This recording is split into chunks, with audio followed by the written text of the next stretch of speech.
What's going on, Jets fans? Welcome into NYJ Today, episode 19 of the podcast, the great Jetspectations.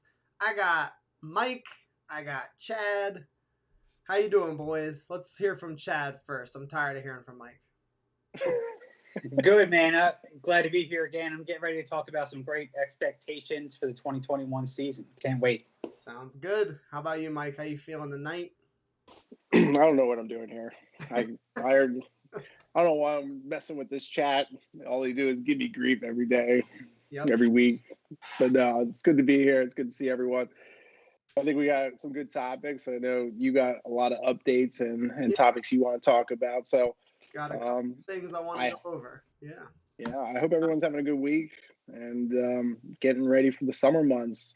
Hopefully a possible maskless summer months. So even better.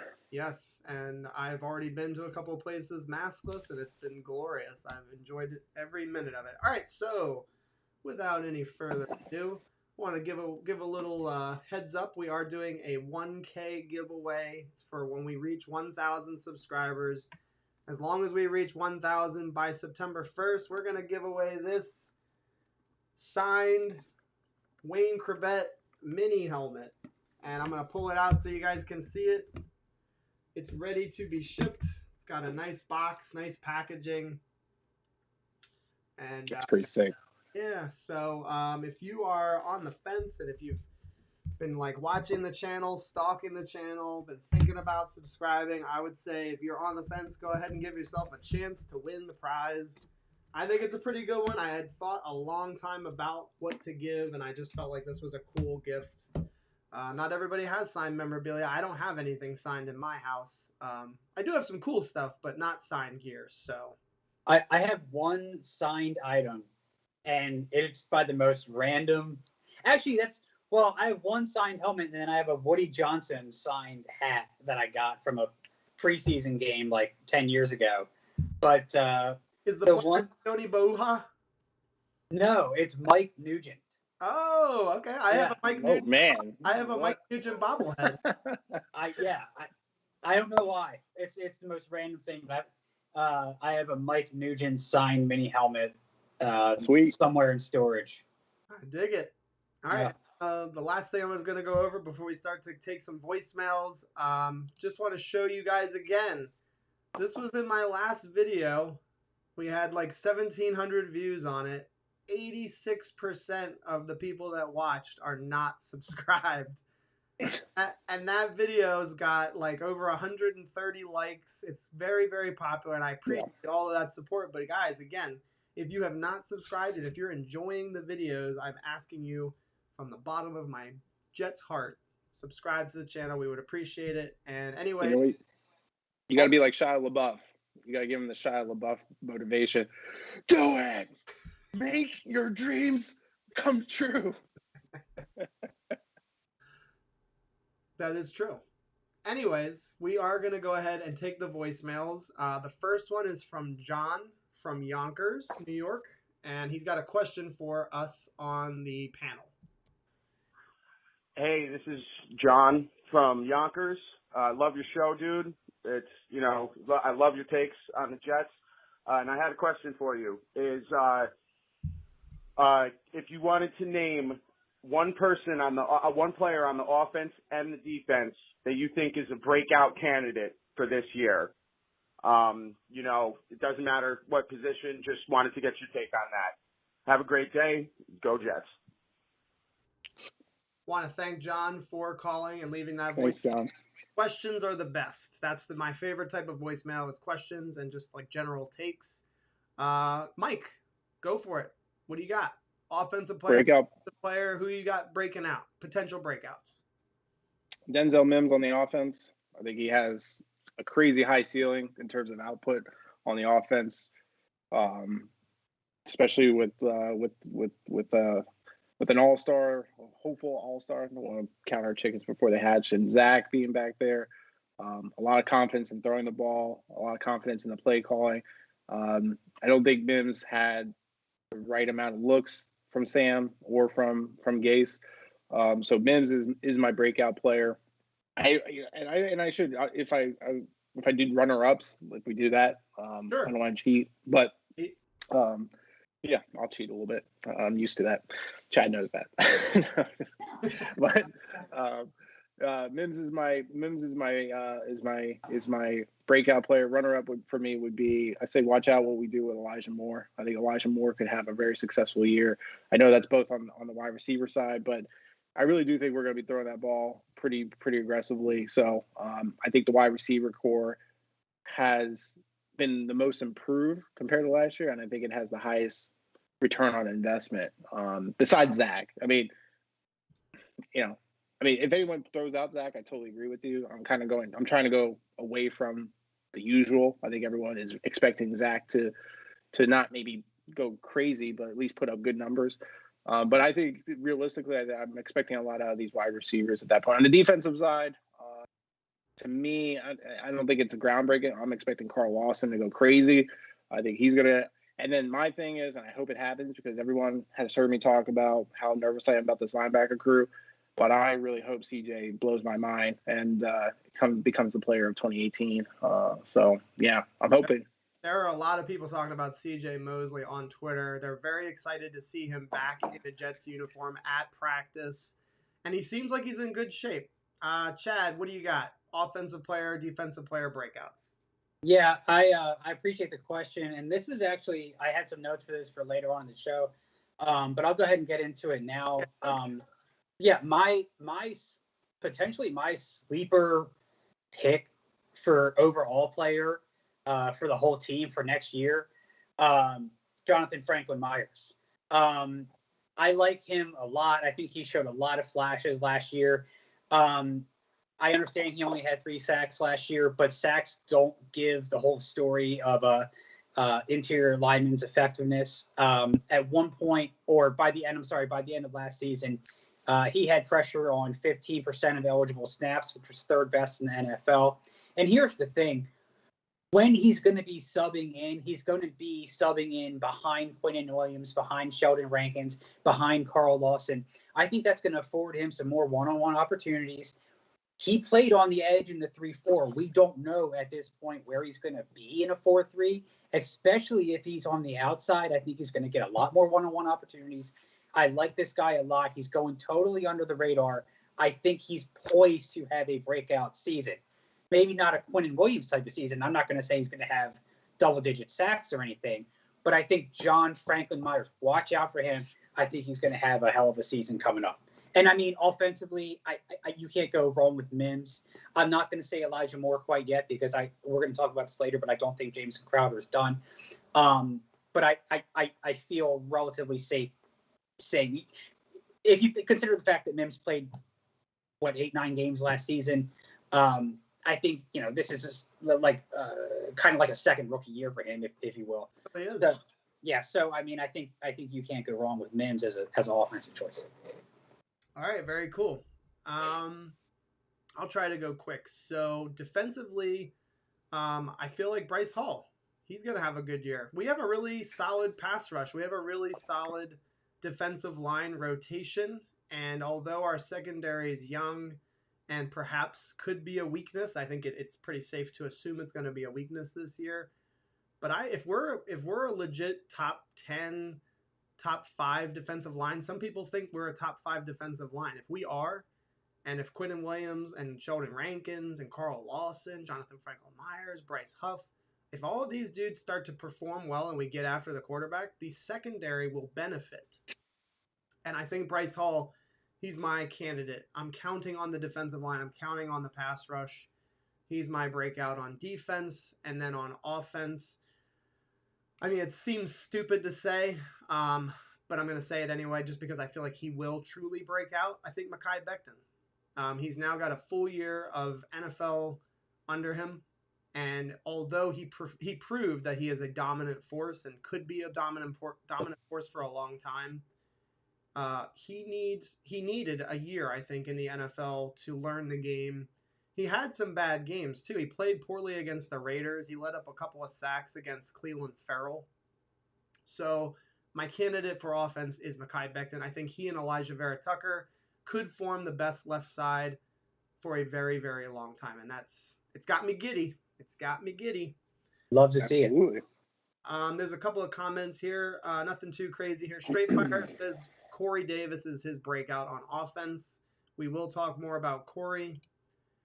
Thomas Hewitt says Elijah Moore is going to be special. There's nothing wrong with talking about him and how much we're looking forward to watching him in the Jets uniform. We are going to talk about him later in the show. We do have a wide receivers expectations segment.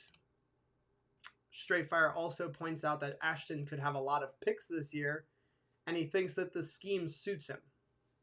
I think that Ashton just needs more coaching. I think he needs more experience, and if he gets it, he could be very good. He has a lot of athleticism. It's just going to be one of those things where he has to kind of prove it on the field. We'll have to wait and see, though. Grant Rude says, offense, all of them. Defense, entire defensive line. And I agree, the defensive line could break out. Bryce Huff is a name we didn't even mention. Bryce Huff could be a breakout candidate. His analytics are very, very positive. They show a lot of potential. And then Thomas says, Elijah slant taking it to the house week 1. I'm calling it. How dope. Woo. Woo. That's exactly the kind of play they would use him for. Yes. All right, cool. That's all the comments as of right now. We'll go to our second voicemail. This is just a quick comment. And he and I were going back and forth on Facebook, and I told him to call in and to leave this comment. So here's Dave from Virginia. Hey, John, this is Dave Bayford from Richmond, Virginia. I love the show, and I just wanted to say, man, I wish I could buy stock in the Jets because we're only going up from here. Good luck, and have a good night, and Jet up. I liked that comment. He wrote it in response to one of my posts, and I was like, dude, that's a great comment. Buying stock in the Jets because they're only going up, and I like that. All right. We've got a non-football comment, or voicemail, I should say. This is from Grant Rude, and I cannot pronounce where it's from, but it's from Canada. Here we go. Grant Rude with a non-football question. Hey guys, Grant Rude calling Saskatoon, north of the border. Just have a non-football question for you guys. I'm big into some video games, football, and basically my kids. That's my life. Wondering if you guys have any preference in your video game taste. That's it. Thanks. Bye. Interesting. Chad, you're up. Oh yeah, absolutely. So historically, it's going to be Madden. I think most of us grew up playing Madden. If I remember correctly, and I may be wrong on this, but I don't think I am. I used to kick their asses in college. No. Yeah. In fact, one time I kicked their ass so bad they stormed out of my house in disgust. Chad. They came into the house and they were like, listen, we're just gonna leave because we're just getting our asses kicked so bad. That actually happened. Oh man. But no, that story might be. Oh man. But no, historically it's going to be Madden. NFL 2K5 is actually still my favorite football game of all time.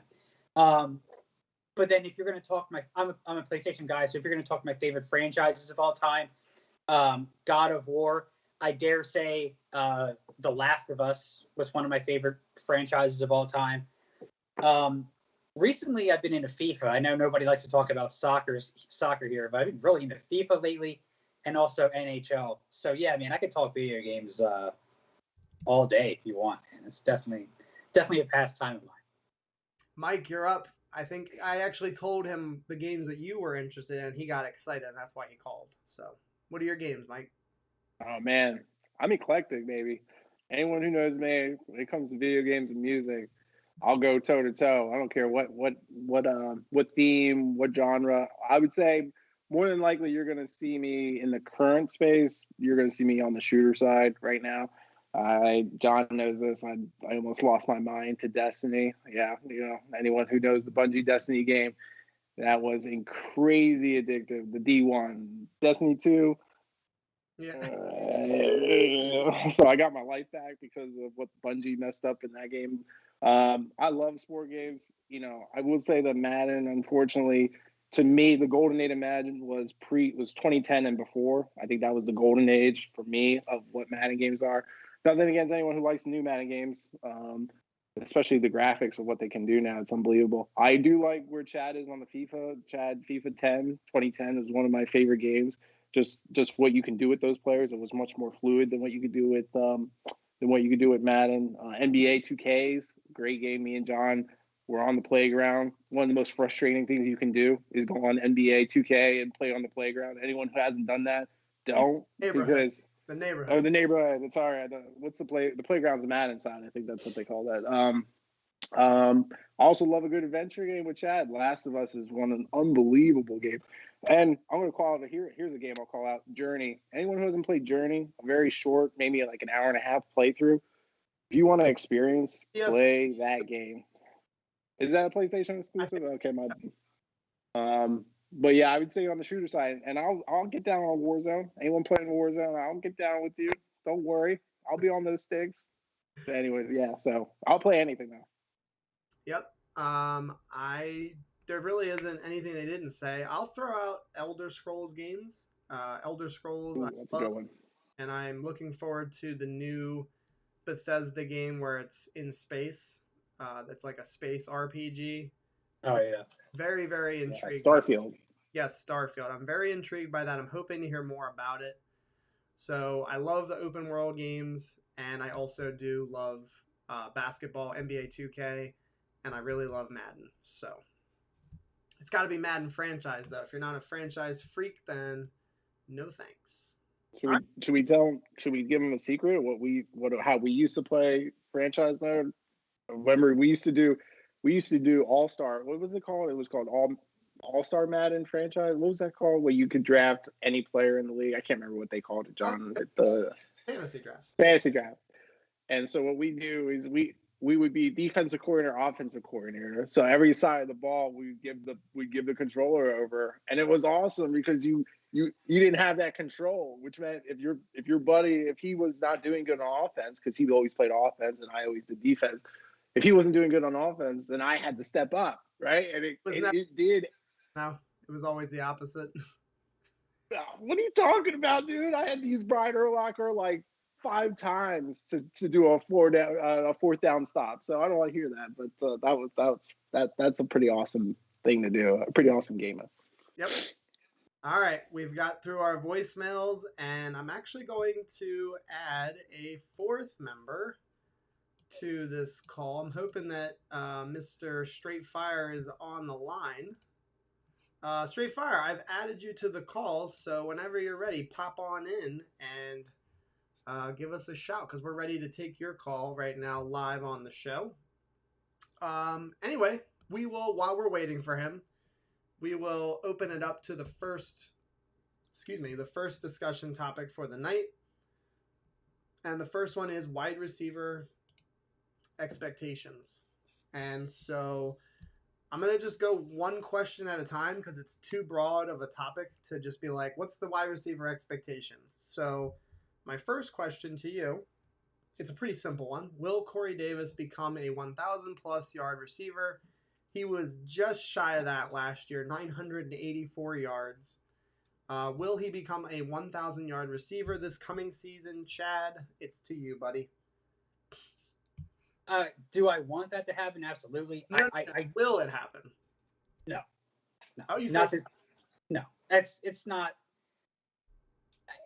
Last year was the best year of his career. You alluded to. He had I forget what the number was, but he had just under 1,000 yards, like 980 something. And he did, I think, like miss a game or two. It wasn't for anything serious. It might have been the COVID protocol.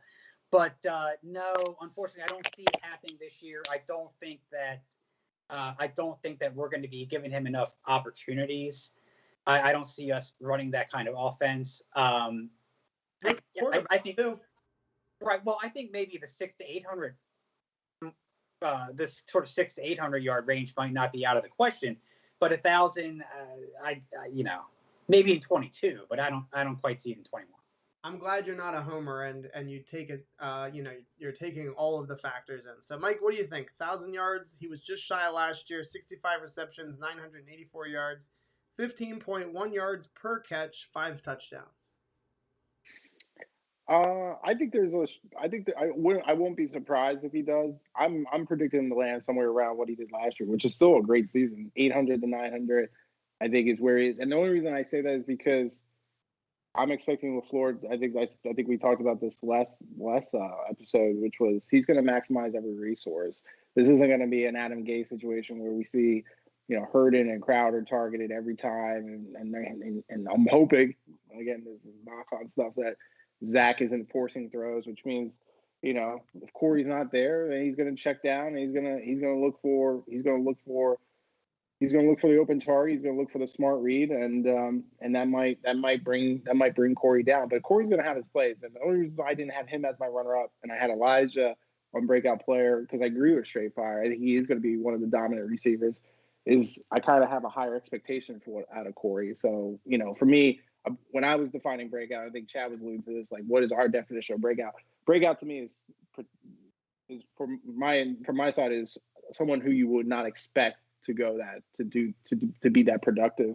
And Elijah being a rookie, I think he can do some great things. But for Corey, I'm expecting him to have a great season. If he lands anywhere from 800 to 900, if he crosses 1,000, I won't be surprised. But I think they are going to use him. But there's just so many more resources, and I think the play calling is going to be much more diverse. So it really will come down to Zach and whether he feels the connection and that whole kind of, vibe, I guess you could say. If he has a vibe with Corey, 1,000 is definitely, I think, something that we could see. So it's kind of, I won't be surprised, but I think they might be maximizing every player rather than just one player. Yep, and that last point you just made is a good one. If he vibes with him and if he connects with him and build chemistry, I would say yes, definitely 1,000 yards is attainable. This is a hard question. Harder than I thought. So I would agree. I think it's anywhere from that 800 to 900 yard range. He definitely can get 1,000 yards. That's not a ridiculous thing to predict. I think it's more an issue of just the depth of the receiver position. I think we have a lot of receivers, a lot of mouths to feed. I think the 900 yards is totally fine with Corey Davis. And again, Denzel Mims, Elijah Moore, Jamison Crowder, Keelan Cole, not to mention Herndon as a tight end. He is our number one tight end right now on the team. Straight Fire's calling in. I think he's confused. We're going to take a call. Straight Fire real quick. Straight Fire. To accept, Straight Fire. To send a voice. Straight Fire, what's going on? Hey, what's good, guys? I just had to get some stuff situated. But what's going on, man? How you guys doing? We're doing good, man. Happy to have you on the show. What's your hot take tonight, buddy? I'd love to hear from you. You guys been pretty much touching on a lot of the different topics or whatever, but it's just the whole defense. I'm not sure. Well, I'm still very, very extremely nervous in regards to our linebacking corps. I love what we have up front. I mean, health aside, as you guys know, everything is predicated on health. And with that extra game, it's just more prone to injuries, more seasoning the injuries, which is going to suck. But if we can stay healthy, I'm not worried about our D-line. But for whatever reason, man, I'm just not sold on what we have. That's why behind our starting linebacker corps and what we're going to present on week in and week out as our linebacker corps. So safety, I like what we have there. I love the fact that our D-line will dominate. There's always going to be that one extra guy that's going to dominate because he's going to have single coverage. But what are we going to do, guys, with our linebacking corps, being that that's pretty much lacking as far as depth in every other position we had pretty much depth-wise very good with. What are we going to do with our linebacking corps? That's a great question. Chad, what do you think? What are we going to do about the core? You could say the same thing about the secondary. If the defensive line doesn't step up, the whole defense is going to suck. I mean, I think we could say that flat out because the talent just isn't there on the linebacking side. The talent's just not there in the secondary. Yes, we've got actually a very good defensive rotation front right now, maybe the best since 2015. But God forbid there's an injury, or God forbid Carl Lawson doesn't live up to expectations, or God forbid Quinnen Williams doesn't take that next step. The whole defense is going to fall apart. That's why I want to temper expectations a little bit. Now it's very, very early, but CJ Mosley does look to be in shape. We've said this all off season so far. If he can come back to like 70% of what he was early in 2019 or prior in his career when he was actually playing, I think that's going to make a huge difference. But, you know, we got to be realistic. There was and still continues to be a lot of holes on this team. One offseason wasn't going to fix it. One draft wasn't going to fix it. There was no way we're going to fix everything. And I think we're just going to have to kind of roll with the punches when it comes to the linebackers and the secondary. I mean, we might get lucky with a couple of the guys that we drafted. But, for the linebacking core, I just don't see it. No, and I agree with that last part you said. It's just one of those things we're going to have to understand that there were holes that were going to be on the team after the offseason. Mike, what do you think about the linebacking core? What are your thoughts generally? I mean, I've shared my anxiety on the linebacker core. However, seeing CJ on OTAs, seeing footage of him, I do breathe easier at night. I'll say this: within the last 2 weeks, my anxiety's gone down. Maybe not justifiably, but it has gone down. And I say that because, you got Robert there, you got Robert Saleh, you got Jeff Ulbrich, who specialized, played as linebacker, coached linebacker, has extensive experience. He's not going to sit and let these guys flounder there. If they're not performing, he's going to rotate them in and out. Now that doesn't mean that we're going to be solid. That doesn't mean we're going to be fixed at linebacker. But what it tells me is this isn't going to be the Jet team where a crappy player is going to just continue to go on that field and crap the bed. We're going to be rotating new players in there, trying to see who we have for the 22 offseason. And I'm okay with that. So are we going to have rough days, Straight Fire, rough games? Absolutely. There's going to be times where we get on this channel and we're all venting to each other about, man, we didn't do anything to invest in this. We didn't do anything to maybe put a potential kind of spark plug in there. But yeah, I would say that it's easy for me to say that now, but given the state of the offense, even if the linebacker crew craps the bed as we fear that they might, I still will look back on this offseason, and we can pull this video up 6 months from now or whatever. But I'll look back on this offseason and said that the state of the offense was so bad, I would have done the same thing over again. And I'll roll the dice on the linebacker crew and put my faith in Ulbrich and the assistant coaches to make this a top priority for the 22 offseason. So we got to roll with the punches on this. I'm okay with that. I don't think it's going to be as bad. I might not be 100% in my right frame of mind to say that right now, given the fact that we haven't seen them play. But I do believe in what the Jets have done with their coaching staff, the assistant coaching staff. And if we see some fresh talent out there, and yet we still have some big plays being lit up, we got to play Kyle Pitts. And Kyle Pitts is going to really put that linebacker crew to the test. So we'll see what they got for sure.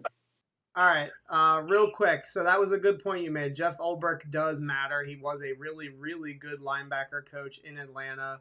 And then the only thing I'm going to say, guys, is Hamza, Nasruddin, and Jamian Sherwood. I think right now, one of my early predictions is one of those guys is going to become a starter, definitely by midseason, in my opinion. And I think that they could potentially blossom under his coaching and in this scheme. Straight Fire, what do you think? What are your thoughts after hearing us all kind of hit on that one? No, I agree wholeheartedly. We were the two-win team, guys. So there's no way we're going to fix and address every nook and cranny of the entire team. We had one of the worst coaches, if not the worst coach, in the history of mankind, and and I'm okay with that. But I agree, two-win team, but we're absolutely set up great. We got, 11 picks in next year's draft. It's supposed to absolutely be loaded with 2 firsts, 2 seconds, 2 fourths, a fifth. We're going to really hone in and perfect this team. I think this inauguration of Zach Wilson, slowly, initiating the offense for him, getting acclimated and getting the right players into the system. And then next year, too, guys, they're going to strap this man into a rocket. They're going to light that bad boy up, and he's going to take off. Because next year, 2022, is when we're going to make the playoffs. I agree. This year, obviously, obviously this year, we're not competing with Buffalo. That team's going to win 13 days. They're fully stacked. They just revamped that defensive line in the draft. There's no way any team in the AFC East is going to compete with Buffalo. They're going to run away with that division. I think so, too. I still see us finishing in last, but I have us going 8-0. So that's pretty damn good from a 2-win team to win 8 games. Yeah, Again, health aside, everything should work in according to that. And I just think Zach Wilson by year 2, he's going to be that top 10, top 12 quarterback that I envision him to be top 10 by year 3. Definitely. I believe in this man. I hope you're right, dude. Thank you so much for calling into the show tonight, man. Thanks, man. Have a good night, dude. Thank you so much. You too, man. All right, brother. Take it easy. All right. Thanks again to Straight Fire for calling in. We really appreciate that. Some good conversation there about the linebackers, and we aren't talking a lot about them tonight, so that's perfect. Let's get back to the receiver discussion. I kind of stopped off with the Corey Davis question, so we'll just kind of move to the next one here. I will hit the comments really quick. Grant Root says top 3 receivers are all going to be in the 600 to 800 yard range. Within the next 3, will be in the 300 to 400 range. He says that's going to net Wilson about 24 to 3,600 passing yards. I do not think he's getting anywhere close to 3,600 though. Thomas has high hopes for Zach Wilson. He says he's going to have over 4,000 yards with a 17-game season. He says book it. Ooh. I said 3,750 in my video, actually, for predictions for him. If he has 3,750 yards, that's only 220 yards per game. So, yeah, I'm hoping for, at least 3,500. Anything less than that, I think, is a little disappointing, unless he misses games. So, let's see. Vern makes a good point. He says the linebackers are a dime a dozen in Robert's system. He's basically saying if they can run, if they can tackle, basically you can get these guys to play well in this scheme. And I think that's an interesting point to make. All right. Receivers, we're going to Mims. We basically just talked about him earlier, but do you guys envision him taking a big step forward, somewhere in the middle, a nominal step forward? What do you guys think? Let's go to Mike first. Big step. Breakout player for me. I think that if Zach is there and he even does half of what I think I'm expecting him to be able to do, realistically, I'm not trying to say like he's going to be, Trey Lance in his first year of college, but if Zach starts out of the gate where we were hoping him to be, I think Mims has to be part of that success. Let me say this. There's no way Zach gets through the season and puts up those types of numbers without making Mims part of that breakout. There's no way anyone can argue that with me, because how is that going to work? It's not going to be the Corey Davis show. It's not going to be the Corey Davis show. Elijah will be part of that. But after that, I don't see Crowder doing it. In a tandem with Corey. And then tight end wise, we're weak. So the only way Zach gets to an end of the season where we say, wow, we have a real deal, is if Denzel Mims helps him there. And Zach, I don't know who's on whose shoulders. You could go either way with that, but Mims has to be part of that picture. So that's why, to me, I have so much faith in Zach. I have a lot of optimism in Zach, which means inherently I have a lot of optimism in Mims being a big part of that picture. All right, fair enough. This is a guy coming off of a 23 reception, 357 yard season. He did average 15.5 yards per reception, which is a very, very solid number. Chad, what do you think? Big step, middle step, nominal? What do you think? I would call it a reasonable middle step. I think that by virtue of the fact of him playing a full season and let's say he starts 14 games. I don't know. Let's just say something happens. He starts 14 games. That's still, 5-6 more games than last year, right? So I think he's going to get those opportunities. Now, that being said, I do think we're going to be a run-first team. And I also think that outside of Corey Davis, Jamison Crowder is going to get the next most looks. I think we might be overlooking and discounting Jamison. Look, Jamison Crowder was our leading receiver by far last year at 700 yards. I'm not saying he's going to do that. This is probably going to be his last season, but I don't necessarily see. I mean, I see Mims getting the third most touches, the third most looks for the wide receiver. But on this team, I don't think you're going to expect to see him get 1,000 yards. I think anywhere north of 500 would be a very good season for Denzel Mims, and a couple breakout plays, some really eye-catching plays. Yep. So to follow up with what you said, we are a run-first team, and I think that is something that I've been talking about. It's going to be in my videos coming up in the next couple of weekends. I think the running game is huge part of our success this season coming up and for the future. But for this season especially, I think they're going to be running the ball quite a bit more than we think. And Grant Rood comments and says essentially the same thing. He says, I think Jets fans are in for a big surprise this year. Shanahan, when breaking a QB into his system, runs the ball 70% of the time. LaFleur in Green Bay, first year with Aaron, ran it like 65% of the time. So they're going to pound the ball. They're going to run the ball a lot. We do have a lot of depth at the running back position.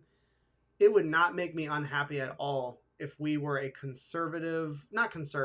if we were a run-heavy team that was aggressive when we threw the ball. I think that's a good thing. Like, if you balance there. So, yeah, I mean, and Michelle makes a comment, Mims is the deciding factor for Wilson's success. And I agree with Michelle. I'm not saying that he is. I'm saying there's no way Zach comes to the end with the overall scorecard of a successful season without Mims taking a bigger step. Whether you want to call it a middle step like Chad, or whether you're taking a bigger step off like I'm defining it. And I'm not saying he does 1,000 yards. I'm saying he takes a big step in terms of production. Whatever that ends up being, he is going to make a big step forward in contributing to the team and contributing to key player success, which includes Zach Wilson. That I want to put context on that. Well, before we go to the next wide receiver, I just have to do this just because I'm excited about this series. I'm working on the Keys to Success series, and I have my video about the running game. So here it is on the screen right now. That's going to be volume 5. But I think that the running game is extremely important for this season coming up. And so we won't talk about the running game right now because that's not really related, but I do agree with what Grant Rood's saying. We are going to run the ball a lot more than what people think. All right. The next player, Elijah Moore. Some people scoff at this. Could he be a not the rookie of the year, but could he be a rookie of the year candidate on this football team? Somebody that's like maybe like 5th or 6th in the rookie of the year chase, basically. Chad, why don't you go first? Elijah Moore. Can he be a rookie of the year candidate? Realistically, no. I hate to keep. I like everybody in the chat is super optimistic tonight, and normally, I am, but no, he's not. No, he's not going to get that many touches this season. We're going to be a run first. He's not even going to be starting in the slot. Jamison Crowder is going to be starting in the slot. In 2022, I think he could have a serious breakout season. And don't get me wrong, before I get murdered in the chat, I want to be wrong on this. Believe me, I want to be wrong. But no, I don't think unless some crazy stuff happens, I think he's going to have a good season, but I don't think he's going to be anywhere near rookie of the year. Sure. And let's see. We got some comments coming in. Guys, let him know how you feel about that Elijah Moore hate that he's got in his heart. I'm just kidding. Mike, what do you got for Elijah Moore? Do you think he could be a candidate? Again, not rookie of the year, just maybe somebody that like people talk about as he could be a rookie of the year candidate. I think at the end of the season, everyone looks at the Jets. I mean, we already have an awesome scorecard on our draft picks. 3 players, the first team to draft 3 players with a score above 90. on some scoring basis that I can't remember the name of it, so I'm just throwing that out there to look smart. But I think Elijah. I think at the end of the season, no matter what his yards are, no matter how many big plays he does, I think every analyst will look back on the draft and say the Jets got a steal for Elijah where we got him. And to me, if that's what we get, and that's 300 yards, or that's 1,000 yards, or that's one touchdown or no touchdowns, and that's what we get, I'm totally good with that. Because with the Jets drafting history, to come out of that and have 1, 2, or 5 big plays out of him in his rookie season when he's not the starting in the slot, I mean, I'll be very happy with that. So if that means he's in the Rookie of the Year contender list, great. If he's not, I'm okay with that. But what I will say is at the end of the year, even ESPN will look back and say we got a steal for Elijah Moore based on what he did in the 21 season. Yes, and I think that's the thing. Candidate, not Rookie of the Year, just a candidate to be a Rookie of the Year. All right, cool. I would say that he does have a shot to be one of those top 10, rookies that could become something that they just talk about. I don't think that there's any guarantee that Crowder keeps his job as the starting slot wide receiver as we move forward. I think that Crowder will be the starter in the beginning of the year, but it's only going to take a matter of a couple of big plays from Elijah Moore to start stealing those reps inside. And I think that's my thought here is that Elijah Moore, by midseason, I think he's going to get a lot of the reps at the slot spot. I think he's going to get some opportunities to make big plays. So I think he could be a candidate for Rookie of the Year. That's my little spin on it. This is a guy with 189 career receptions, 2,441 receiving yards, nearly 13 yards per reception, and 6 touchdowns in college. So dominant force in the SEC. There you go. Jamison Crowder, we'll go kind of quicker here. Jamison Crowder, his role, I just asked that very simply. What's his role going to be? I personally believe he's just going to start the year. By midseason, I think he's going to have lost his job. That's personally how I see it. Mike, what do you think? Crowder's role? Agreed. I think he's there to start the season out, that let the offense and its scheme get into a role, into a fit. But behind the scenes, his real role for this season is to be a mentor to Elijah and to the rest of those wide receivers. He's basically going to be an assistant coach in the sense of him trying to build maturity, trying to build a sense of comfort within the wide receiver core. He's also going to be a big help to Zach. I think it's going to be the intangibles of what he does to the team this year, with it this year being his last year. And Vern says that. I mean, he technically could be on the trading block. I know John, the boys and we were talking about this before we went live, and I agree. I don't want to talk for you guys, but yeah, I think what I'll summarize is I don't see it happening. John, Chad, I think we all agree with that. I don't see them making that move at this point in the year, but Vern is right. I mean, if an offer came this way, don't think for a second that Joe D wouldn't think about it, right? So if he is on the roster, he does start the season to get the offense out into a rhythm. But really what I think Joe D and Robert want him to do is to be that kind of spark plug to help build maturity, build comfort, help Zach, and things of that nature. So that's what I think is really happening. Fair enough.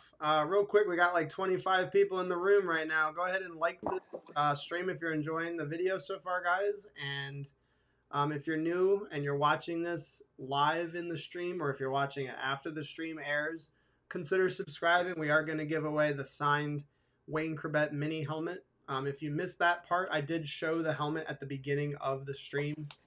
So go back to the beginning and watch that. Chad, what are your expectations for Crowder's role? Yeah, I mean, I agree with Mike. I think he's going to be more of a teacher than anything else. One of my favorite pictures so far from OTAs is Corey Davis standing next to Mims, and watching them work out together and watching Mims mirror everything. I think I'd like to see that from the perspective of Elijah Moore doing that with Jamison Crowder. So no, I don't think that Elijah Moore is going to be starting at the beginning of the season, but I think, week 8, week 9, I forget when our bye week is, but maybe after that, Elijah Moore is starting in the slot. And Crowder's serving as sort of a mentor teacher role. So I think ideally, I don't know, a 400 to 500 yard season. Sorry, sounds like I'm just pouring a beer though. For Jamison Crowder is good. He's relieving himself. And then, sorry, and then with Elijah Moore picking up the slack, I think that would be ideal. Yep, I agree. That's fair with me. Okay. We've got Keelan Cole to discuss. How do you guys see his role on the team? I think he's a kick returner, punt returner candidate, and I think that he is a very, very damn good backup wide receiver. What are your expectations for him? Just real brief. We don't need to talk forever. Chad, why don't you go ahead again? What's your expectations for Keelan Cole? I see him as more of a situational 300 to 400 yard receiver. If he's getting any significant playing time, then that means something probably went wrong. And if him and Braxton Berrios and Lawrence Cager are sharing playing time, then I know he had that one amazing catch a couple years ago, and don't get me wrong, I'd love to see him break out. I just don't quite see it happening. I think if he's getting significant playing time, then something went the opposite of the way we wanted to. Fair enough. Mike, Cole. Yeah, I mean, I think Chad hit it perfectly for me. I love the fact that some of our players bring diversification to both either the defense or the offense or the special teams, depending on who we're talking about. Some of these players are doing both on both sides of the ball. I think Keelan Cole will be a big part of that special teams group to really bring an X factor to the team, which we really haven't had. I do also agree with Chad is if we do see him rotate more into the offensive line, into the play calling, that would bring up a lot of questions, because if he's getting more touch, if he's getting more looks and more production than Elijah is, or even Crowder. Well, no, I agree with Chad with where he's at. There's something really bad going on if we do see Keelan leaned on. Now, I hate to say something like that, because if a guy, I don't. This isn't apples to apples, but John, you remember? I mean, we're all Jet fans. So everyone probably remembers. Does everyone remember when Victor Cruz got looked at? Does anyone remember that game in preseason? I know, because I was there at that game when he one-handed catch 3 times on us. It was horrible, and I was like, "Who's this Victor Cruz guy?" Now, Victor Cruz, I think, had more pedigree than Keelan Cole. I don't think it's not like Victor Cruz came into the league on special teams production. So that's why I'm saying it's not apples to apples. But I don't like to rag on players, because I love a ROTY situation. A guy who just turns it around and just is that kind of diamond in the rough. But I agree with Chad. Is if we do see that happen, then where's our other diamonds? Because then apparently they're not diamonds, they're crystals or whatever the hell they are. So at that point, I'll be real short and sweet here. Cole, I hope he is a very solid returner for us. He had a 92 yard punt return versus the Packers last year. So he is dynamic. I'm hoping that he does well on special teams, and I'm hoping that he comes in and is a very good depth piece for the Jets. That's my expectations. And again, real quick, do you guys see Berrios, Cager, or Vincent Smith, any of those three making the football team? Mike, you can go first. And then we got to get to the chat, because the chat's blowing up. Yeah, chat is blowing up. I know. I think we see some significant drop off in the wide receivers. I think the one who I think is who we have back there, was it Montgomery, right? You just listed them. I'm sorry, I'm trying to. Berrios, Cager, and Vincent Smith. Do you see any of them making the team? Because right now we've got the 5 that are locked in pretty much. Yeah, I think Vincent drops. Berrios has a shot over Vincent. I know Vincent's way down on this chart. I'd be surprised if he makes the team. I think there's some other names. I had a couple of notes. I had DJ Montgomery. I don't know if I have that note written down. But anyway, no, I don't see a lot of those guys outside of those 5 really making the team. 53-man roster is going to be a tight fit as it is. So I think that's where Robert really will come in. That's his role. That's not Joe's. I mean, well, I'm sure Joe has his input, but it's going to be a tight fit as it is with a 53-man roster, and I don't see us stacking beyond the 5, much more beyond the 5 that we have. There you go. Chad, thoughts? Anybody making the roster past these 5? Berrios, Cage, or Smith were the 3 that I noted. Yeah, I think Braxton Berrios has the best chance out of all of them. And that's only because if the front office has any designs on getting rid or trading Jamison Crowder, then they're going to want at least a backup option in that slot role. And I think Cage is that guy. Okay. Yeah. And that's a thunder going on over here. Okay. I was wondering what that was. I actually feel like Berrios, again, I would agree. Berrios is the one that I look at, and it's not because he's the most talented. I think he actually could have a role on special teams. He could be a guy that they look at as the returner, and maybe he sits on the team as the 6th wide receiver.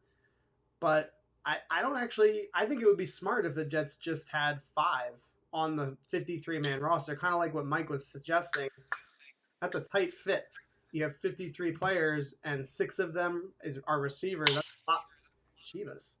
That's a lot of receivers on the team. So anyway, that's going to conclude our receiver conversation. I am going to go through the chat real quick, though.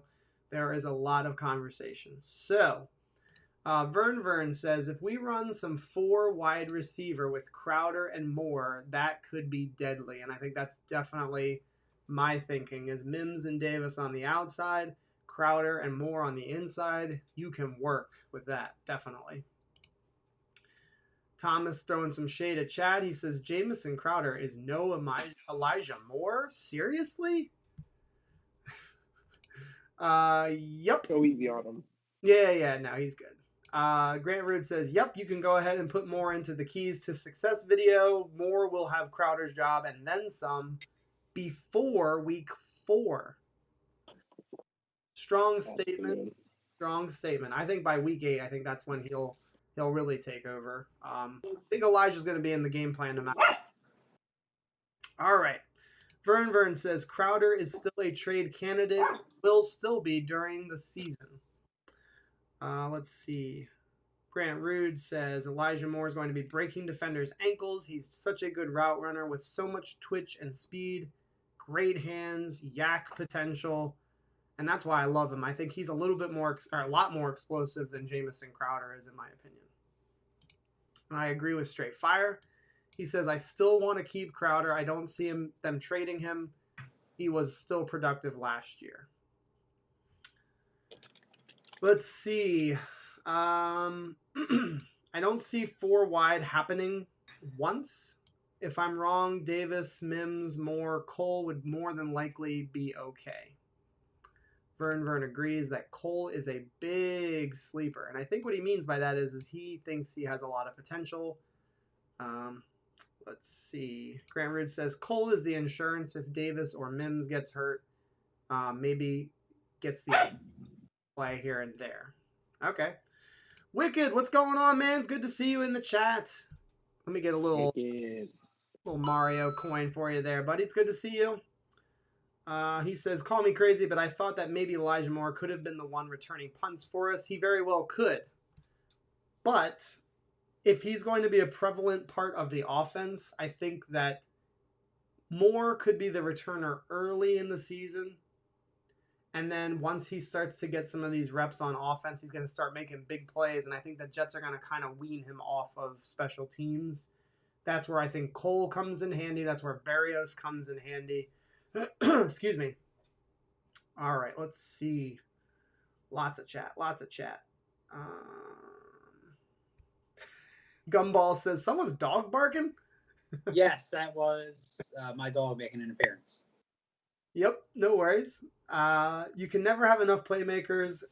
Guys, just add more to that list. He dominated this past season in 8 games before the opt-out? And Grant Rude says, Gumball! What's up, Gumball? We're good. It's good to see you, man. All right, we're moving on. Next segment, we are flowing, baby. The next segment is going to be pass rush expectations. And again, I'm going to just keep doing this all night. I don't care if you guys get annoyed or not because I'm excited about it. This bad boy's coming out this weekend. Keys to Success, Volume 2, Dominant Pass Rush. It is important. I can't stress it enough. And I will be honest with you. One of my first videos on the channel talked about how important it was that we upgrade it. First question. What are your thoughts on current rushers, defensive linemen that are on the team? Mike, what do you think about the pass rushers? And you can just talk generally. You don't have to do stats or anything like that. I'm going to go out there and say I think we're in the top 5 pass rush capabilities and ability. I think potential out of the league. I interrupt you. I'm sorry. I apologize. This will be my only interruption tonight. Anthony Galeros, welcome back. He says that Robert Saleh is at the Garden watching the Knicks game. That's pretty dope. Wow.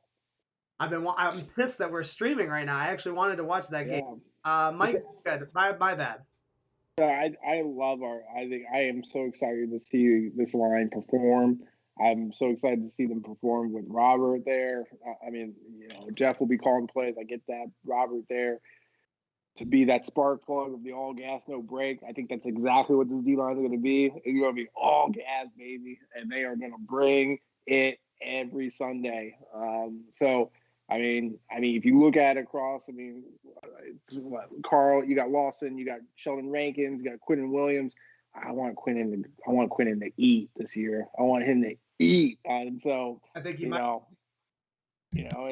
then you got Curry as well. So to me, again, all contingent on them staying healthy, which I don't really like to talk about that risk because it just gives me the EBGBs. But I think I'm just gonna go out there and say I think we have a top 5 defensive line. I'm so excited to see what they do. I think I can't remember. I think Grant might have said it. He said, breakout players for him on the defensive side was the entire D line. I think he's 100% right. I think that line is the backbone for whether we get past a 7-9 season, whatever the record is. I think it's something like that. Preach, brother, preach. Leveling you up because you're just on fire. Chad, thoughts just in general, no stats right now. Just what are your thoughts on the defense? Yeah, so this is where I throw the rational expectations out the window, and I start hoping that Quinnen Williams becomes one of the best, if not the best, interior defensive lineman next season. I think we can all expect this guy to have a breakout season. I know that I was talking earlier a lot about John Franklin-Meyers, and he is my guy going in to next season. I'm not going to rush out and buy a Jonathan Franklin-Meyers jersey yet, although it's not a bad option considering that I had my 2 Darnold jerseys now sitting in the drawer. What are you going to do with those? I don't know. Wash the car or something. You know what I'm going to put him next to my Jamal Adams jersey. Oh, I know. Talk about bad decisions. But no, I think Quinnen Williams has all the makings of having a breakout season, lining up next to Carl Lawson. If Jonathan Franklin-Meyers does what I think he's going to do, and let's not forget about Foley Fatukasi. I really do think we're going to have a top 5 defensive line going into next season. It's my unit to watch for the whole team. I can't wait. Awesome, man. Yeah, just in general speaking, I love the depth. I think we really have a really outstanding, not only youth on the defensive line, but a true rotation at all 4 spots. I really do feel like that. They're not all going to be superstars, don't get me wrong. Like Zuniga, he might not be anybody. He might not pan out. Bryce Huff is an undrafted player. He might not pan out. So I'm not sitting here saying they're all going to be legends at the defensive line position, but we do have a lot of talent on the defensive line. So that's really all I want to say is just how deep this defensive line truly is, and it's all very, very young talent. So first up, will Carl Lawson become the best edge rusher on the New York Jets since the Predator has left? John Abraham. Back in that 2005, trade? Is that right? Yes. 2005. The Atlanta Falcons traded with the New York Jets, pick number 29 for John Abraham straight up. We drafted an excellent player. There's no complaints about the compensation. We didn't get screwed in that trade, but we have absolutely sucked ass pass rushing. So, will Carl Lawson be, not John Abraham, but will he be the best pass rusher we've had since John Abraham? Chad, it's to you, I think. Yeah. First of all, deviating to hockey for a second, Islanders nursing a 5-3 lead, just over 5 minutes left in the third period. The Isles? The Islanders. So yes, he is. He, without even playing the snap, I can already tell you he's the most talented defensive end that we've had since John Abraham. I think it's only going to take a couple games to see that. I really hope he lives up to the expectations, because the expectations are high for him. And I think a lot of us are going to want to see those sack production numbers and not just pressures and hurries. That's my only fear about that, because, New York fans want production. It's not good enough just for us to have pressures. So, but yeah, far and away. I mean, we can run down the gamut of guys over the past, 17, 18 years that they attempted to get to replace John Abraham, but they never did. So I think that this is going to be the closest we've ever had. Okay, great, fair enough. Mike, best 100%. What's up? 100%. I have my finger on buying the jersey. I'm just gonna say right now. I have my John Abraham jersey. I got that jersey when we got him. John can vouch for me. I've had that jersey 4 years, and I'm gonna keep that jersey, and I'm gonna add to the collection with Carl Lawson, 100%. I think he's a big part. I hope we really maximize the opportunity with Carl Lawson. I hope he stays healthy.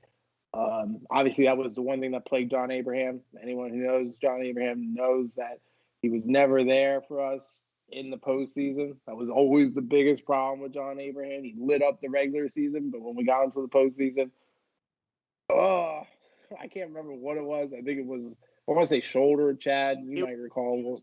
Yeah. But I'm so excited to have an edge rusher again. That's nothing against the Quinnen Williams or Muhammad Wilkersons of the world and things like that, bringing pressure up the middle. But there's nothing like an edge rusher bringing it around the corner, around the blind side, and just lighting quarterbacks up. So I'm excited about it. I get the EBGBs being too optimistic, because what John Abraham's weaknesses was. And Carl, obviously his first season with the team, I don't want to put unrealistic expectations on him, but with the fact that those offensive linemen are going to be having their hands full with Quinnen and with Sheldon Rankins, it's a great opportunity for Carl Lawson to go to town. So I think it's going to be all right. I'm allowing myself to go a little bit over in optimism and excitement, because the defensive line is so stacked. How those offensive linemen, those opposing offensive linemen, are going to handle that line. At one point, Lawson's going to get free. He's going to swim. He's going to spin, and he's going to tear some things up. So I'll just succinctly say, the interior pass rush was always there with Quinnen Williams. Now that we've got a combo effect of interior and the outside, the edge, that's where offensive lines are going to have a lot of problems and a lot of decisions to make. Do you double team Quinnen Williams? I think you might have to in this situation. I think you have to double team the interior player that's dominant. And then Carl Lawson. Is he going to have a lot of one-on-one matchups this year? Because if he does, we're gonna fuck people up. We're gonna fuck people up badly. Yeah. They will not be able to block the Jets' front four if Williams and doing things. Carl Lawson, they can't double team both of those guys. It's not gonna happen. No, exactly. So, And let's say they do some type of a weird scheme. It's a great thing for Jonathan Franklin-Meyers or someone else to come in and really light up the show as well. So, it's going to be like a pack of wolves, baby. That's exactly what that D-line is going to be. You're going to go after one of them. Guess what? Someone's going to eat. So that's the best part of it, man. That's what I'm so excited about. It literally is a pack of wolves, and they're going to come hunting, and they're coming soon. I like it. Yep, we'll move on from Carl. So Quinnen Williams, the question I have is will he become the number 2 defensive tackle pass rushing in the NFL? We know he's in the top 5 right now, and as far as interior pass rusher goes, I would say that's pretty safe to assume. You've got the guy from Kansas City. You've got Aaron Donald, obviously. Will he become a top 3 pass rushing threat? Oh, Chris Jones is the guy that I was thinking of, by the way. I think, because the D-line doesn't need. I'll say this. I would say Quinnen can make a run for Defensive Player of the Year because the D-line doesn't need the ramp up. They're going to go out. They're going to hit the ground running from the first game. Oh, hello. Oh. You can just see the anger boiling to the top. Sorry. Mike, you were making a good point. Go ahead. You're good. I'm saying I'm going to put Quinnen up there to make a run for Defensive Player of the Year because my theory is, unlike the offense and unlike the secondaries, the D-line doesn't need that ramp up. Quinnen, this obviously isn't Quinnen's first year. I don't think that D-line is going to necessarily, I don't think Robert's scheme is going to – they all fit the scheme. I don't see this kind of first year of rebuilding really slowing Quinnen down, in which case, like I said, breakout player of course I named CJ because under my definition, a player that could go beyond what my expectations for him are. So, but for Quinnen, I think that he's going to hit that ground running just like we think he is. I don't see any slowdown because of the new front office. I don't see any slowdown in regards to new players on different sides of the ball. I think he can totally make this year everything he wants it to be. And so I not only could he be a top 3, but I could say he could make a run for the Defensive Player of the Year. Fair enough. Chad, Quinnen Williams, top 3 defensive rusher, or excuse me, top 3 interior pass rusher. Absolutely. The only thing that's holding me back from buying a Quinnen Williams jersey is the bad luck that I have on players whose jerseys I buy. I don't want to put that on him. Other than that, no, man. I've got nothing but huge expectations for Quinnen Williams. He's knock on wood and everything else. I dare say that he is everything that we hoped he would be coming out of Alabama, and I see his star just rising. So yeah, absolutely. I won't comment on it. You guys hit the nail on the head. So my question, and this will wrap up the pass rushing segment. Do you think that Zuniga, Huff, Franklin-Meyers, and any of the other young guys will be a contributing factor? I think it's kind of an obvious answer. You mentioned Jonathan Franklin-Meyers a lot already, Chad. Mike, what young gun are you looking at that could potentially be a part of the pass rushing rotation? Probably Fatukasi, probably for me. I like the dynamic that he brings. I'll be keeping my eye on him as we get into camp and things of that nature. So, I mean, Franklin-Meyers for Chad, I think is a great point. If I don't want to ride his coattail, so Fatukasi is probably the one I'll be keeping an eye on just to see how many reps he gets and where he fits throughout the season. Okay, fair enough. I think that Rankins, I know he's not one of the really young guys, I get that, but I think that people are sleeping on Rankins. Again, think about this: Carl Lawson, Quinnen Williams, and then Rankins, all 3 on the defensive line. That's some serious some serious experience and some serious threats to pass rush. Chad, you got anybody else that you want to mention as far as the young guys goes? No, I mean, we talked a lot about Jonathan Franklin-Meyers earlier, but I would also reiterate the Foley Fatukasi point that Mike was making. I think that he's another young, big, huge, talented guy. Takes up a lot of space in the middle. I think he's going to get his opportunities to sub in on third down, and he could make some noise. Thank you, McCagnon, for your one good draft pick. Right. We've got a lot of comments. I'm going to go through a couple of them. Jason Rhodes says, Grant Rude, the dog barking. Are you sure it wasn't Mike? That was pretty fun. Sean Bennett, welcome back, dude. It's good to see you in the chat. He says that Sean Ellis was a good postseason player. And Chad followed that up by saying he had one of the best games ever defensive end.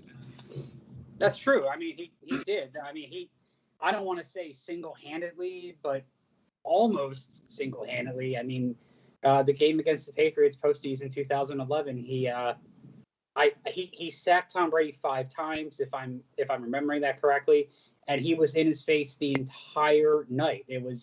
I've never to this day, especially from him, I've never seen any performance like that. Rarely from a defensive end in their career. I don't know what happened with him that night. It never got talked about because it got overshadowed by the depth of that victory. But he went off that night. Yeah. The only other day that came close with him was when he threw the snowball in Seattle. Oh, yes. All right, cool. Gumball says, if Abraham was healthy into 2004 playoffs, Doug Bryan didn't miss twice in Pitt, maybe we make the Super Bowl. We lost by 6 in New England that year as well. Vern is all in on a NYJ Today cash fantasy league. I think that could be cool, actually. I might be in the works on that. If you guys are interested, email me at nyjtoday@gmail.com. I will maybe start planning that out. That could be fun. Jason Rhodes says we need to start putting some Mark Gastineau type of expectations on Carl Lawson. Those are some very high expectations. We'll have to wait and see. Let's see. Sean Bennett does say, though, he agrees Carl Lawson is probably the best defensive end talent-wise that we've had since John Abraham. Let's see. Gumball, because he has an interesting comment. He says, it would be nice if Q could be extended after this season. At some point, we need to keep our players. I agree with that, actually. If Quinnen Williams proves that he is not effing around, and if he is truly an elite defensive player in this league, go ahead and lock him up. Let's not even do the whole out thing. Let's just get him locked up. He's super young. He is perfect for this day and age of the NFL. A true pass rushing defensive tackle. It makes a big, big difference on defense. So I'm actually in favor of that entirely. Grant Rude says, I see Mike's mouth moving, but all I hear is the barking coming out. Oh, gosh. He says, speak, Mikey, speak. Vern says, Rankins and GQ are going to be scary together on the inside. I think he means GW. Or I'm not even sure what he means. Quinnen Williams? I thought that's what we were talking about. GQ. I don't know who GQ is. If CJ Mosley... Now John's barking. Yeah, that's me. If CJ Mosley plays with at least 90% of what he did pre-injury and COVID-19 last season, and CJ will be an impact player as well again. Was that Bark still calling to draft Sewell? That's funny. Maybe the doggy wanted Penei Sewell. That's possible. Yep. All right. Sean Bennett says that Jonathan Franklin-Meyers is his dark horse. Definitely. Let's see. Knicks are down, apparently. Michelle just updated us. Oof, they're losing by 8. Yikes. Let's see. All right, I think we're caught up, actually, which is kind of nice. He said GQ is Q. Let's call him that from now on. GQ would be a sweet name. He does have that nice, handsome face, I will say. He had a baby face at first, and then it grew into a more mature-looking face. So, all right, we are going to move on from defensive line, pass rushers. We're going to go to our next topic. this is a expectations, but also kind of a question. It's kind of general. We know that we have Robert Saleh as the main leader of this team. But who else can we rely on for team leadership on the team right now? Let's go to Mike first.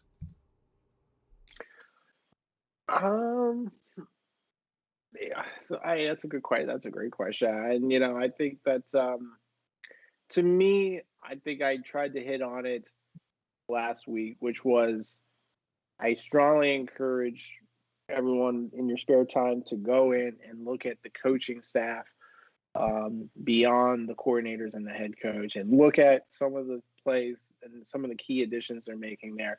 Now, are those leaders necessarily? No. I mean, we're just talking about what I'm trying to allude to there is I think that leadership for this go around will be different than what it meant in prior Jet iterations, especially the most recent, the Gase era.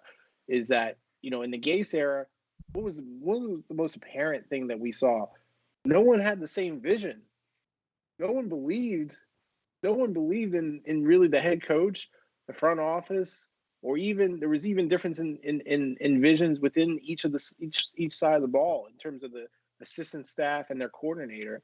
I think one of the biggest difference in leadership will be that everyone shares the same vision, which is pretty much set forth by Robert, and it's endorsed by the front office.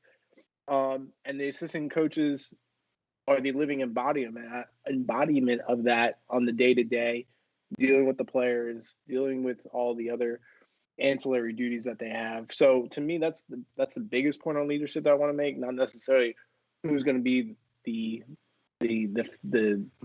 figurehead of the leadership beyond Robert. Obviously, the coordinators are a big part of that. Mike LaFleur probably, to me, has the bigger uphill battle, to be honest with you. Not just because of his somewhat young age and somewhat being 34. 34. Yeah. He's been living in Kyle Shanahan's shadow, and his brother is out there.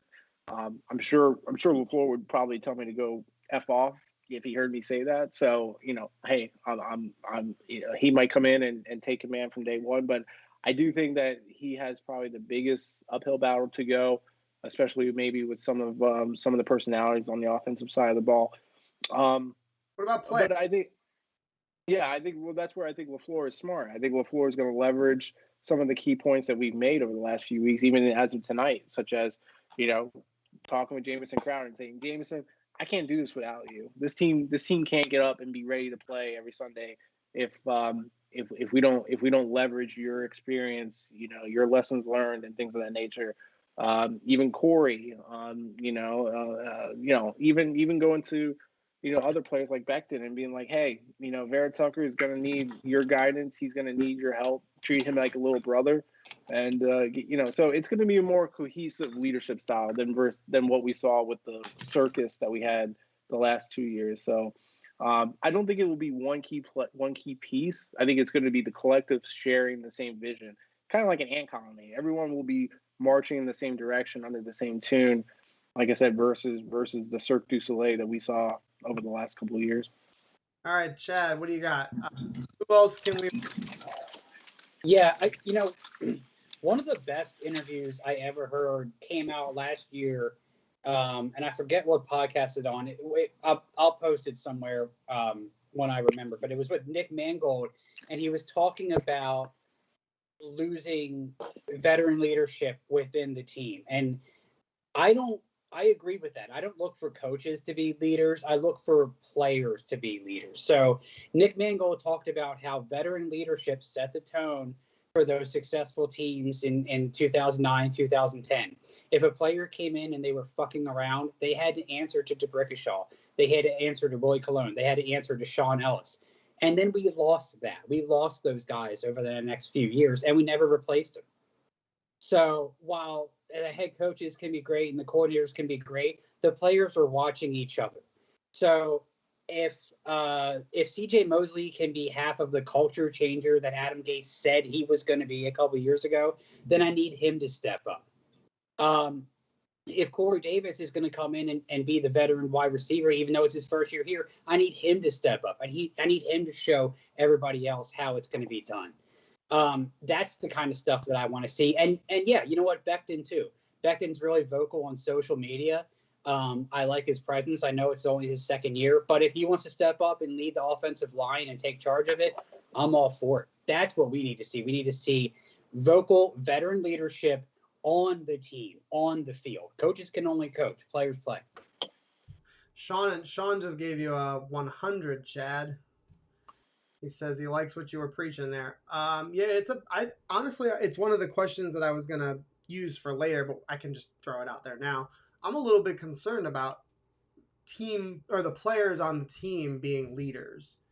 There were a couple of names mentioned earlier. I'll throw those out real quick. Grant Rood mentioned Saleh, obviously.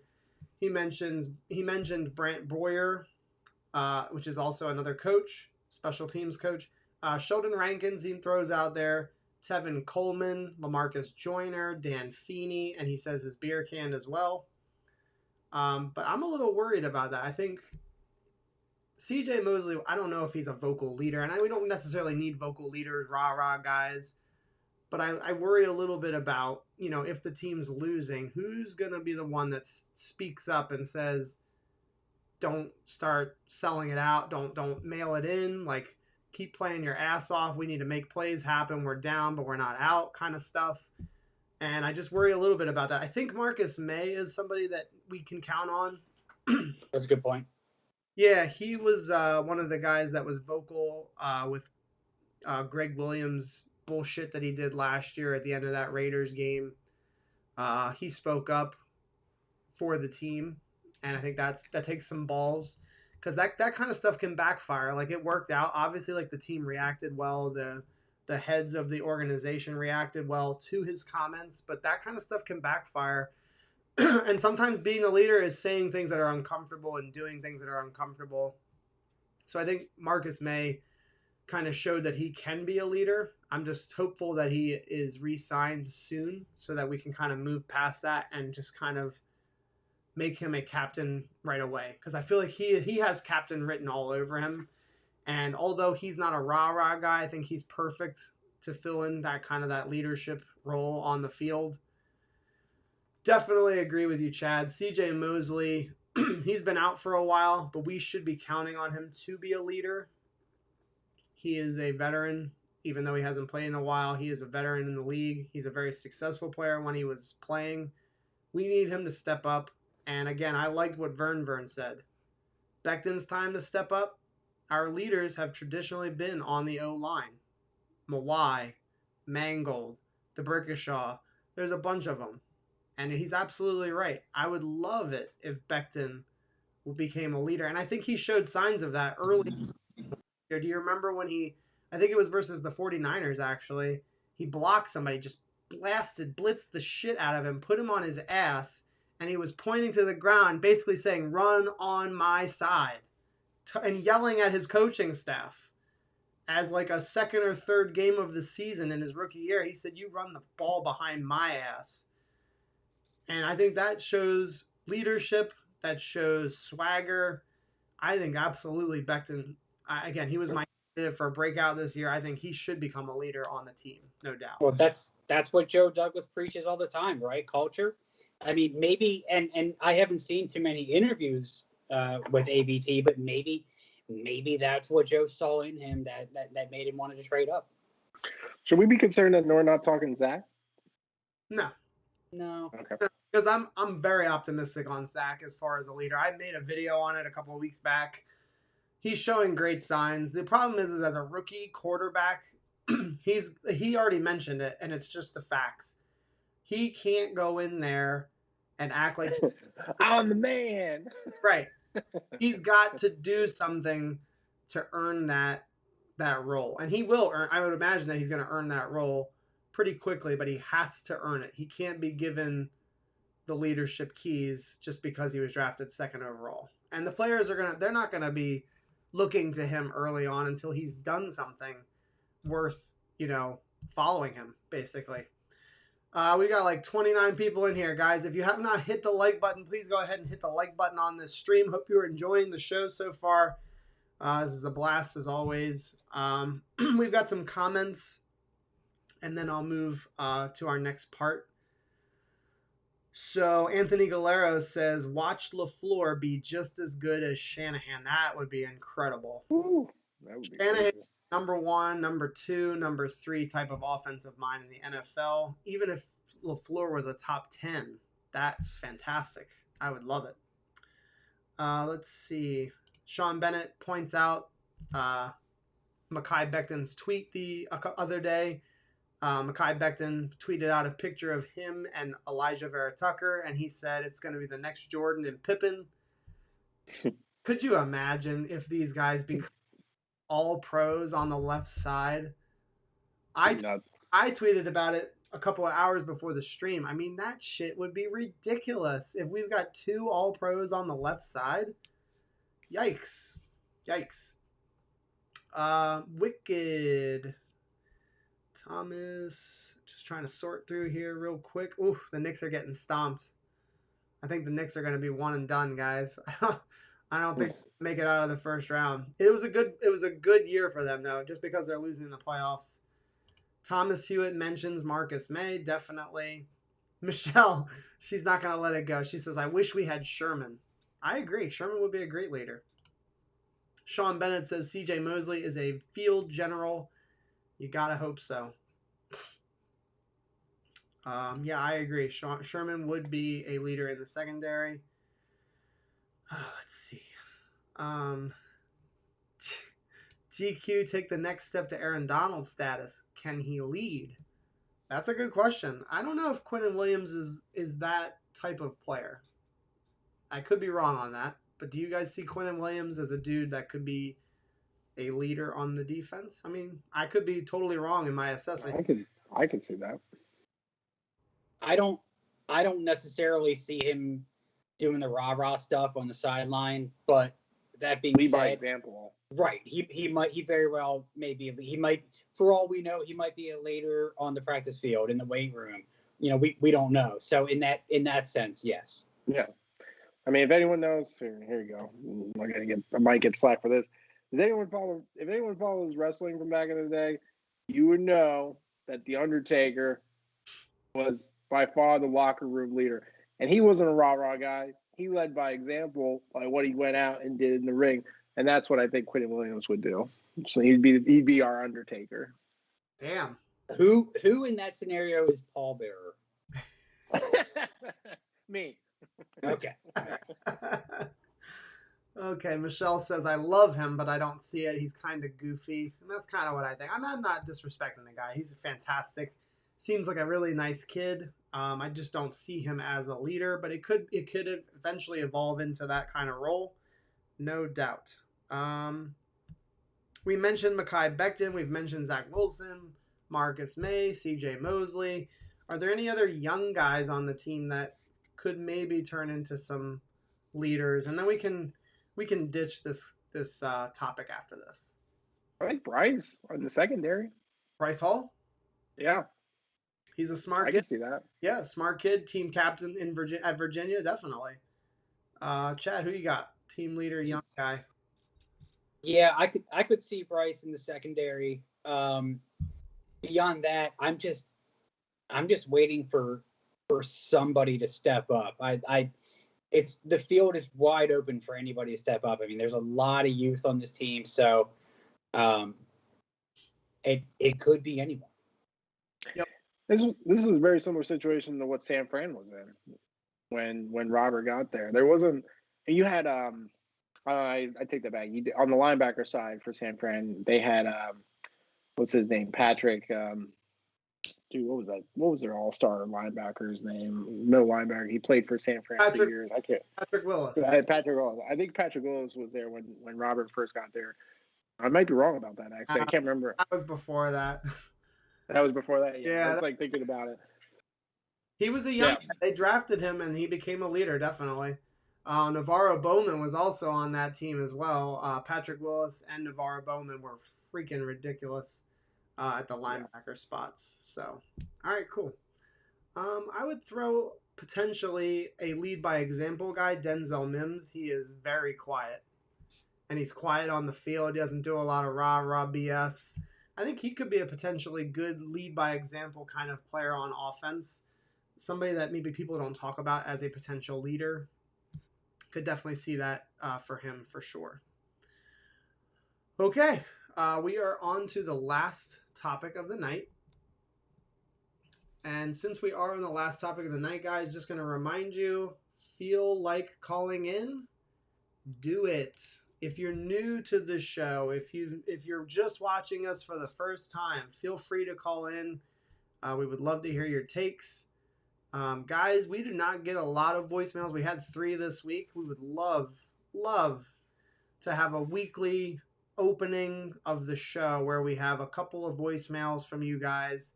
Feel free to call the number during the week. You could call it tonight. You could call it tomorrow. It's open all day long, every day.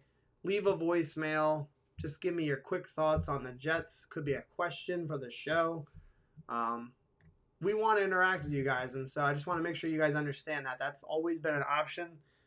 Feel free to call in and leave us a voicemail every week. You could do it every single week. It could be the same 3 people. I could care less. We just want to interact with you guys and involve you in the show some way, somehow. Let's see here. Vern says that he says that Loggins could be the pallbearer. Dowell Loggins. Apparently, I was going to say maybe. The Knicks just tied it up, apparently. So that's a bomb-ass game, yeah. Bomb-ass game. Vern, no worries, man. Write down what you want to say. I always tell people if you have something in your mind, just write it out. And you can call and leave the voicemail. And worst case scenario, you call it and you F up in your voicemail. You can just wait and redo it. It's no big deal. Sean Bennett, there's a number on the screen that you can call into the show, but it's also a voicemail line. You can call that number and you can leave a voicemail and we play it at the beginning of the show. So if you wanted to, you could call it on a Tuesday, the night before the show.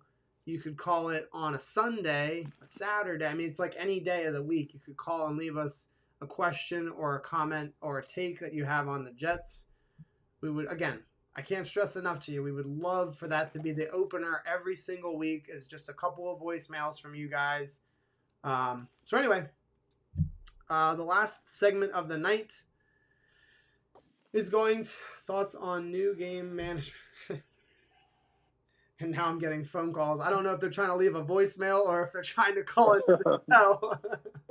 I'm going to assume that they are leaving a voicemail, right? Because I just talked about it.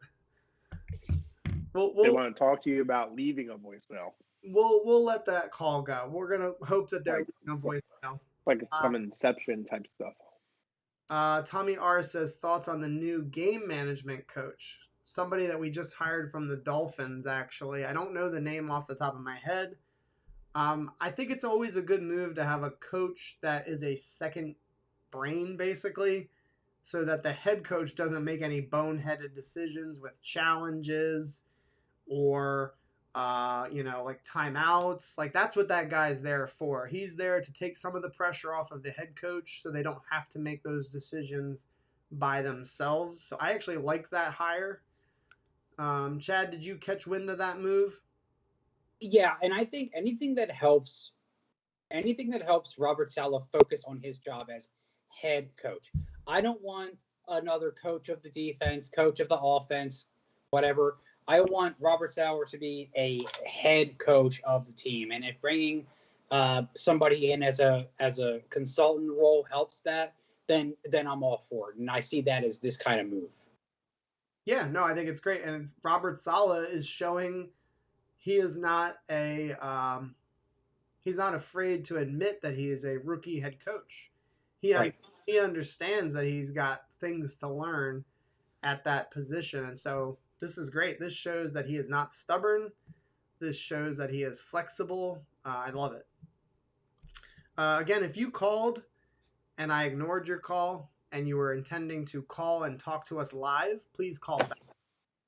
If you were leaving a voicemail, free to leave the voicemail, of course. But if you were trying to just talk to us, call back, and I will answer your call this time. And go ahead, guys. We've only got 18 likes on this stream. Hit the like button if you haven't already. Would love to get some more likes on this. We did get a voicemail. There we go. All right. I'll look at that voicemail later. Rookie class expectations. We don't have to go into like every single player. We drafted Zach Wilson. Obviously, we drafted Elijah Vera-Tucker, left guard. Receiver, Elijah Moore. Michael Carter, Jamian Sherwood. Hybrid safety linebacker. Michael Carter II, the cornerback from Duke. Jason Pinnock, Pitt cornerback. Hamza Nasr-Al-Din, linebacker from FSU. And cornerback Brandon Eccles from Kentucky. You could pick one of those guys, two of those guys. What are your expectations from this draft class? And it doesn't have to be the guys at the top. Yeah, I mean, in thinking about this, and we've got, unfortunately a lot more time left in the offseason to go to kind of focus on this. I don't want to get caught up in what Zach Wilson's stats are going to be. I don't expect him, and I think it's wrong to put the expectations on him that he needs to have a Justin Herbert kind of season to be successful. What I do want is I want to see those moments, and we all know these moments. I want to see those moments where we go, okay, he's definitely the guy. So give me a clutch 3rd and 15 conversion when the game's on the line. Give me a frozen rope fumble. Give me a frozen rope to your 4th read in the end zone. Give me that flick of the wrist 60-yard bomb like you gave in your pro day. Do that in a real game. Stop and make us go, oh shit, you know what? He's the guy. He's going to be the guy moving forward. I want to see less of the Sam Darnold, oh God, what the fuck was that? I want to see less of that and more of the, oh shit, okay, this is our guy. That's what I want to see. Give me like 1 or 2 of those moments in every game, and I'll be happy with that. As far as his yards, I don't really care. I don't want to interrupt you, but we got a phone call to take. Voicemail. Goodbye. What the hell? I don't understand how this phone works sometimes. Let me call this person back because I'm pretty sure it's Sean Bennett.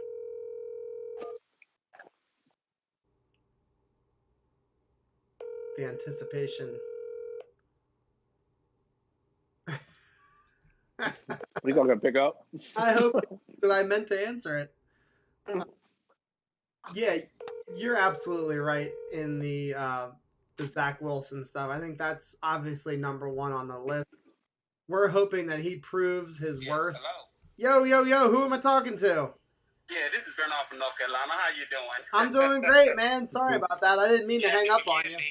I saw your message, but they had this little thing. We had to slide it up on this phone. I got this Android phone. I'm still getting used to it. How you doing? I'm doing great, man. It's great to hear you. This is your 2nd time calling, right? Yes. Awesome, dude. Feel free to tell us a little bit, give us your Jets take right now. What are you thinking about? What are you feeling? Love to hear it. I really feel good about the direction of the franchise. See, I'm an old Jets fan. I'm over 40 years. I'm from Brooklyn, New York. And I started off at 12 years old, 1980. I'm 53 years old now. So I've been a Jet fan for a long time. I've seen a lot of quarterbacks come and go. Richard Todd, Ken O'Brien, and so forth. But I feel really good about the direction of the franchise. We finally have a competent GM and a head coach who are on the same page. And I think there are better things to come this year. But I think all the negative press has been quite irritating. And, quite frankly, I'm tired of it. Yes. You know what I'm saying? Us being stepped on and disrespected. I mean, I think we're well aware because of poor management has been the biggest impediment to the franchise and what has held them back. But I think the ownership has learned a lesson, especially after embarrassing themselves with the Gase fiasco. They finally decided to take a step back and let some competent, capable people run the franchise, and I think they made the right decision. Robert Saleh appears to be a good man who's got his head on. He's humble. and I think he's going to give us everything he's got as a head coach. And Joe Douglas is a tremendous general manager. I know the word out with his associated with the Phillies and with the Baltimore Ravens that he was a good man, but I didn't know to what extent his discipline and his overall knowledge of football, how good he was. He's really good. Yeah, no, I think Joe Douglas, we all were like hopeful at the beginning, and I just feel like it's still early, but I feel so good about him leading this franchise and organizing how this team is built. I think he truly has a vision for the franchise, and I don't think we could ever really say that the vision was clear under McCagnon, Idzik. You know, those guys didn't seem to have a vision for really how to build a team. No, the biggest issues with Mike McCagnon is he didn't understand the draft. He didn't really have a concept of it. He patchworked the offensive line, and I think that was a horrible decision because I've never heard of patchworking an offensive line. And I think what he did really set the franchise back. Initially, I felt very sad because it's sad when anybody loses their job, you know, but I think the Jets overall made the right decision firing Mike McCagnon and getting Joe Douglas at the helm as our general manager. Now, as far as Joe Douglas, what he did making the Jamal Adams trade, people don't realize he laid the foundation for this team through the trade, getting us those extra first-round picks, third-round pick next year. We have 2 1s, 2 2s, a 3, and 2 4, obviously via the Sam Darnold trade. I think he's done a great job setting us up, and I like what he's doing, rebuilding the offensive line. It's been a slow drip. Now, I was trying to understand why he's taking it as slow as he is. I think what he is, I don't think he wants to put too many rookies on the offensive line. What exactly. Yes. It took me a while, and the other day I said, what's going on here? I mean, I wonder why he didn't draft. And I said, oh, okay, that's what it is. He doesn't want to put too many rookies with a young quarterback on his line and risk his young, So I figured, I said, yeah, I understand where he's coming from. Yeah, absolutely. I really appreciate you calling in. I got your voicemail. I'll use it next week. Okay. I hope to hear from you more, Vern. It's great to hear from you. You have great insight on it. Wish you nothing but the best. Have a great night, my man. And you too, and take care, and I look forward to getting in touch with you again. Absolutely, sir. Okay. Thank you so much. You have a good night. You too now. All right, bye-bye. Bye-bye. Great phone call by Vern. Thank you, Vern. Thank you for calling again. Really appreciate that. So we have, I believe, somebody new to the show, Comrado Bermudez. Welcome to the show, sir.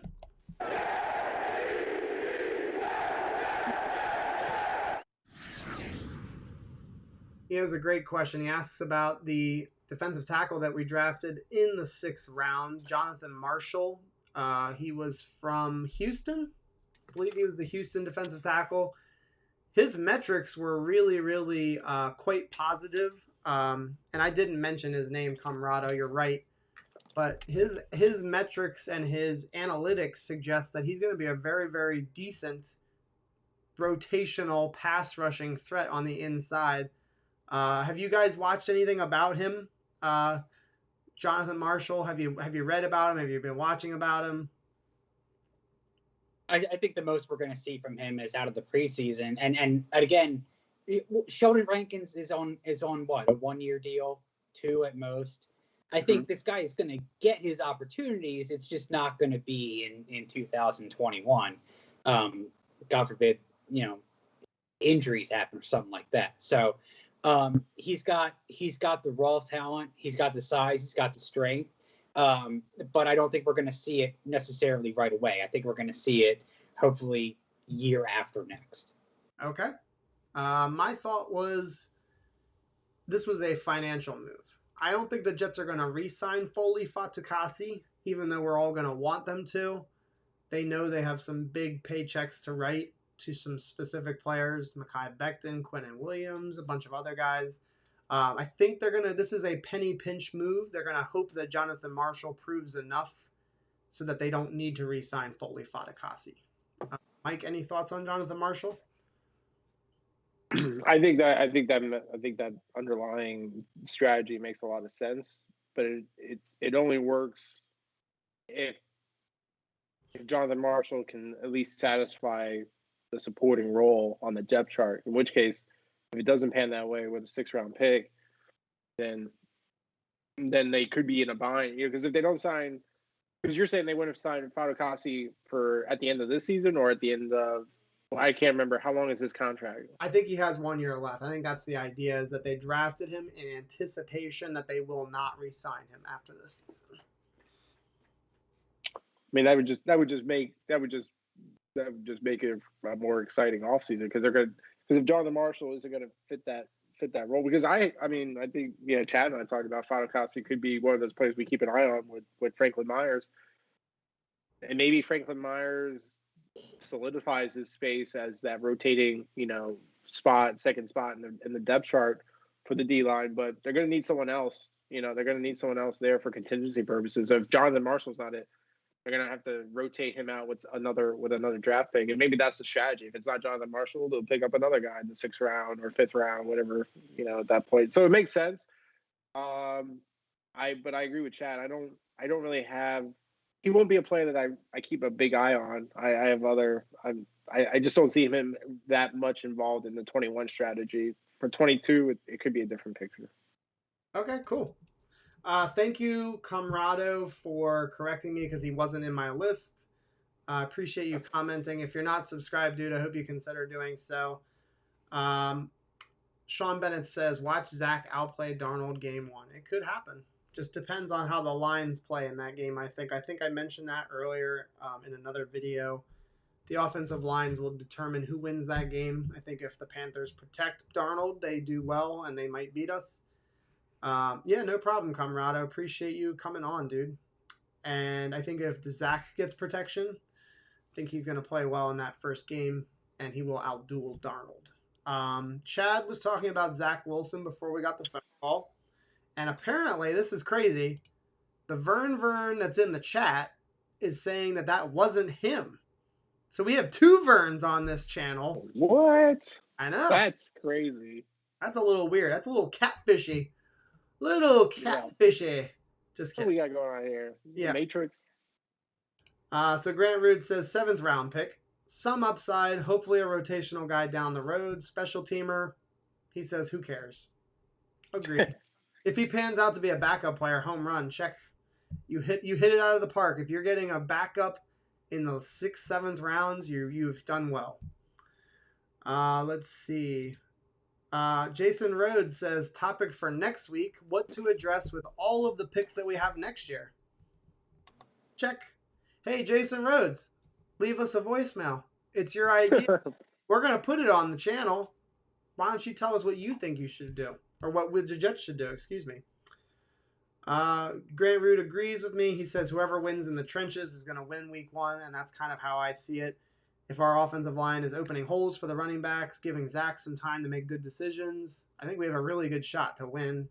And if we are causing havoc for Darnold, which I anticipate, I think we win that game. I think Darnold will make a couple of plays that he shouldn't because he's playing his former team. Try to do too much kind of situation. We are getting close to the end here.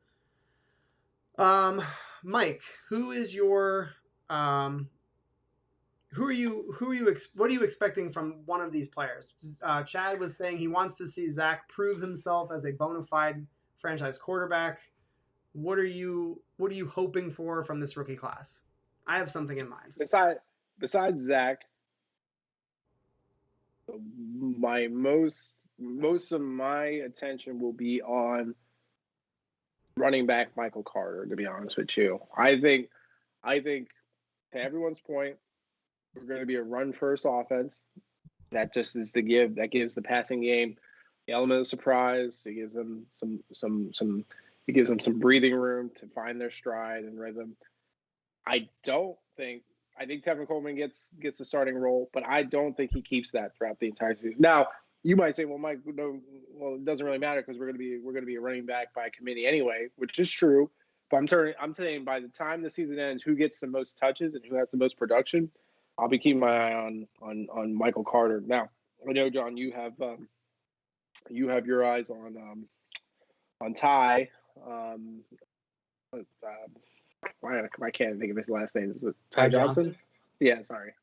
But for me, I really think Michael Carter out of the gate could give Ty a run for his money. I know people don't have as much optimism in as I do, and it might not happen. But I just think, I mean, I'm expecting a lot of Vera-Tucker. That's a given for me.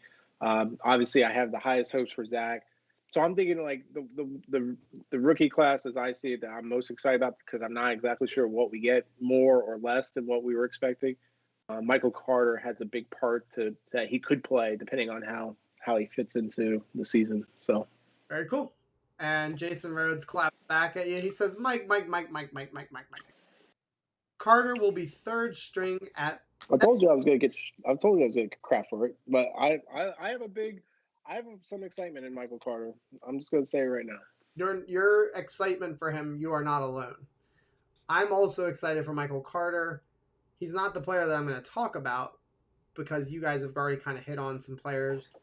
The big thing that I'm going to be watching for, and my expectation, and I mentioned it a little bit earlier, it's very, very important. I think that if Hamza or Jamian pan out at that linebacker spot, this draft class could go from being really good to one of the best that the Jets have ever had in their franchise history. And again, it all depends on what happens at the top. If Zach Wilson pans out, if Elijah Moore, AVT pan out. But again, if we can get one of these linebackers to be a starter moving forward, huge, huge benefit to this team, to the defense. Good point. So those are the guys that I'm really looking at, is those two linebackers. It could really change the dynamic on defense.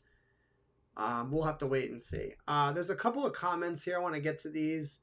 Jason Rhodes with a hot take. I disagree with it, but it's okay. He says he thinks Perine's going to have the number 1 spot by week 6. No, I can't see that. Yeah, I don't either. I think Perine might get cut. He might get cut. I think Carter's locked in. You're not going to cut a 4th-round running back. Kevin Coleman maybe loses. He maybe gets cut if he just gets hurt. Ty Johnson, I don't think is going anywhere. I don't see Perine being a factor. He did not play all that great last year, and I didn't really love the pick even at the time. What are your thoughts, guys? Real fast. Perine, Chad, what do you think? I don't see that happening. Yeah, no, I don't either. I think he lacks the explosiveness.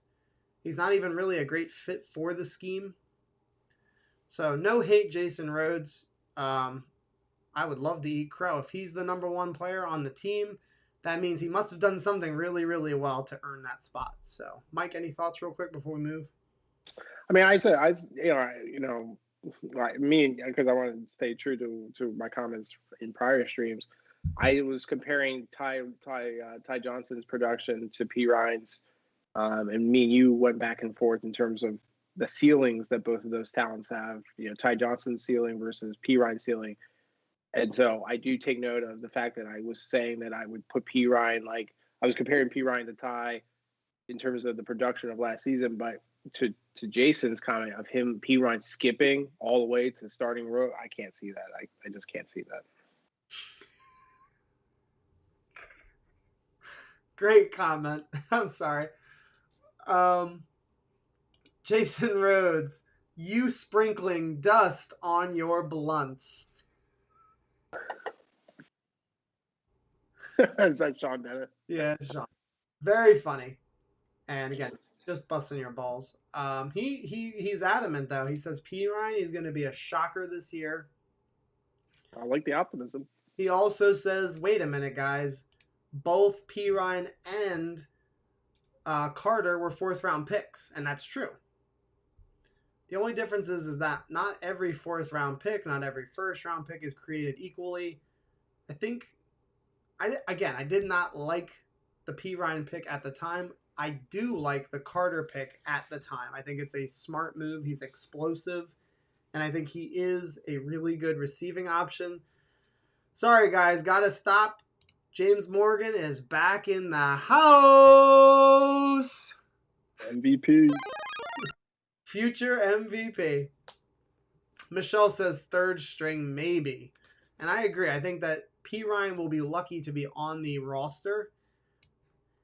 He's got to have a great preseason.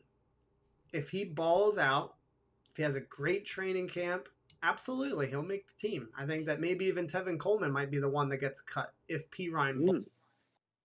Yeah, for sure. Just got to wait and see. That's why I can't wait for the preseason. It's the best time.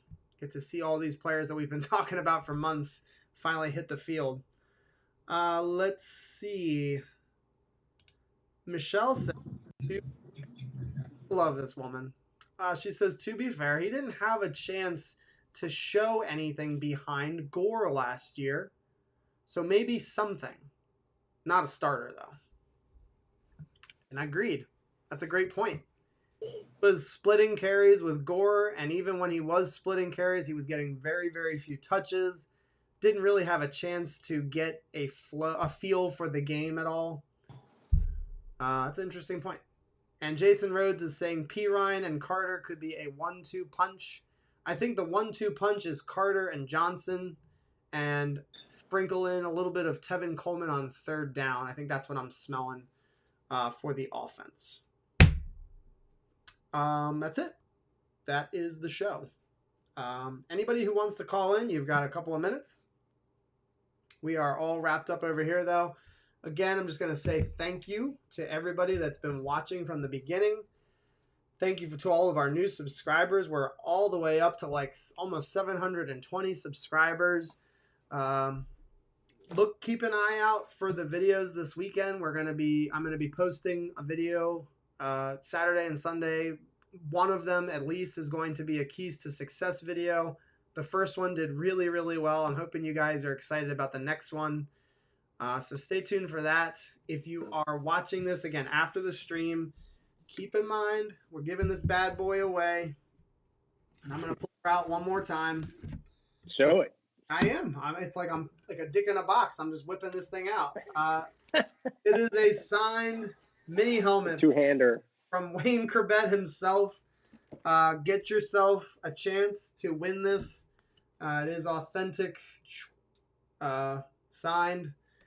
And it comes in a nice little package. So if you wanted to give this to maybe like a child, like a son of yours or a nephew, it'd be a great gift to one of your kids in your family.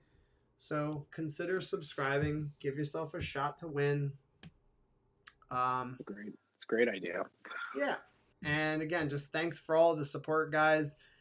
Call, leave us voicemails during the week. The number is not going to change. If you are not following me on Twitter, you're a bum, because I update all the time on Twitter of what's coming on the channel. Grant Rude says, John's just whipping it out, and it comes in a nice little package.